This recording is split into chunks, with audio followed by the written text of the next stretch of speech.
डाक्तराणी कले अंगदान भद्रक पुलिस पक्षर दिगला गार्ड ऑफ ऑनर 39 वर्ष बयस आखि बुझी चांदबाली ब्लॉक सहदेव दास पाटणा गाँव डाक्तराणी राधा पाढ़ी किंतु मृत्यु पर समस्त सृष्टि कर उदाहरण भद्रक ब्लॉक सावरंग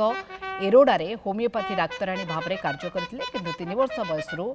प्लेटलेट डिसऑर्डर रोग में पीड़ित हो चिकित्सित होते भुवनेश्वर एम्स हस्पिटाल चिकित्साधीन अवस्था मृत्यु होती किंतु मृत्यु पूर्व से निजर लिभर डोनेट कर उदाहरण सृष्टि करछन्ते जीवित थिला बेले कैंसर रोगी से दुई थर केश दान करथिले सेथिपई तांकर मृत्यु बेलू सरकारी स्तर में सम्मानित करा जायतिला।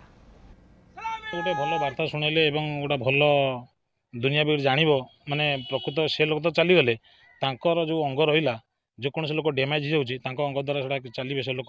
सबल चलिए बुलाबुली करेंगे। गोटे जिनस ये कथा से गला बेले कहीदे गले जे लोक शिखई गले मला पूर्व अंगदान जोटा कि गोटे अंगदान कर दी जाती सरकार जो नियम हवा कथा से नियम सब गार्ड ऑफ ऑनर पर्यंत कार्यक्रम करा समस्त मेडिकल स्टाफ मैंने आमर भी आसते तेणु बहुत से मेला भी लोक थे से लिभर दान कला तार असुविधा 3 वर्ष ठू से तो नाकर ब्लीडिंग हुए हो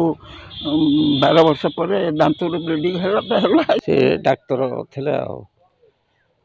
से अंगदान कले ऑल इंडिया मेडिकल इंस्टीट्यूट रे अंगदान करिकी